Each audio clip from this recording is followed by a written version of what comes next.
আমার ঘরের বাঁয়ে থাকেন রাখহরি, ডান দিকের পড়শি আমার আল্লা রাখা। কেউ বলতো একই বৃন্তে দুটি কুসুম, কেউ বলতো একই গাছের দুটি শাখা। রাখহরি মজুর ছিল কারখানাতে, আল্লা রাখা খিদিরপুরের জাহাজ ঘাটে। হপ্তা যা পায় মোটামুটি দিন চলে যায়, দুঃখে সুখে দুজনারই সময় কাটে। মাঝখানে যে আমি হো ভুলেই গেছি, ধর্ম বা জাত কি যে আমার কেউ জানে না। রাখহরি আল্লা রাখা ভেবেই মরে, আমার নিরেট অবস্থাটা কেউ মানে না। আল্লা রাখা শুধায়, চাচা খোদায় ডরাও। আমি বলি, খোদা তো নয়, খিদেই ডরাই। এর চেয়ে বড় শত্রু তো আর নেই এদেশে, তার বিরুদ্ধে আমার জেহাদ, জানের লড়াই। রাখহরি বলে, দাদা বাকি রাখো, কষ্ট যা পাও সবই আগের জন্ম পাপে। ইহকালে হরি নামের জপ না নিলে পরকালে পড়তে হবে মনস্তাপে। হেসে বলি, তোমার হরি মাথায় থাকুক, পাপের বোঝা দাও চাপিয়ে আমার ঘাড়ে। তোমার মতো ভক্তজনের বইলে বোঝা, এতেও যদি আমার কিছু পুণ্যি বাড়ে। এভাবে দিন চলছিল বেশ। হঠাৎ সেদিন হিস হিসিয়ে সাপের মতো গুজব ছড়ায়, পীর সাহেবের মাজারে এক মরা শুয়োর, মরা গরুর শিং পড়েছে বামুন পাড়ায়, ছড়িয়ে গেল দাঙ্গা দাবানলের মতো।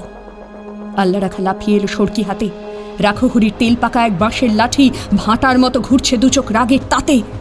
দুহাত ধরে বোঝাই ওদের, হচ্ছেটা কি, যাচিয়ে দেখো এসব খবর সত্যি কিনা।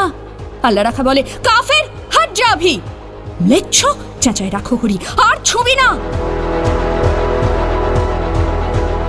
রক্তগঙ্গা বইল আমার চোখের আগে, জখম হয়ে জ্ঞান হারালাম পথের ধারে।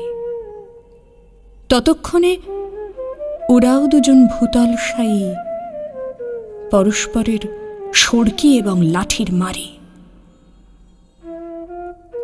কার যে কত রক্তে সেদিন ভিজল জমি, হিসেব তো নেই, দুটোই যে লাল। আর যা জানি, রাখহরি কাতরে ছিল জলের তরে, আল্লা রাখা চাইছিল এক আঁজলা পানি। বহু বছর লাগলো আমার ঘা শুকোতে, দেহেরটা নয় মনের ঘাটাই আসল দাগা।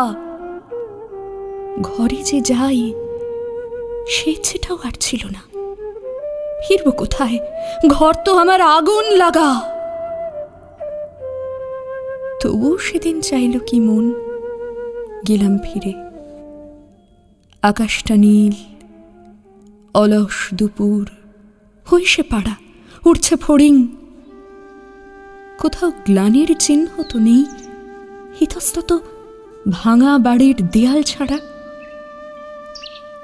আমবাগানটা তেমনি আছে, শীতল ছায়া, গাছের নিচে কুড়িয়ে রাখা আমের ঝুড়ি, টলটলে জল তালপুকুরের পাড় ডিঙিয়ে কাদের দুটো দস্যি ছেলে ওড়ায় ঘুড়ি।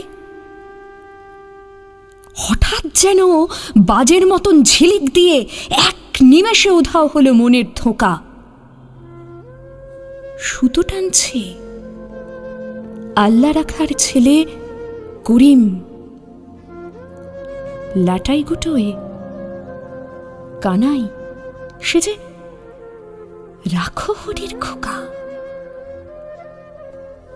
আমার ঘরের বাঁয়ে থাকেন রাখহরি, ডান দিকের পড়শি আমার আল্লা রাখা।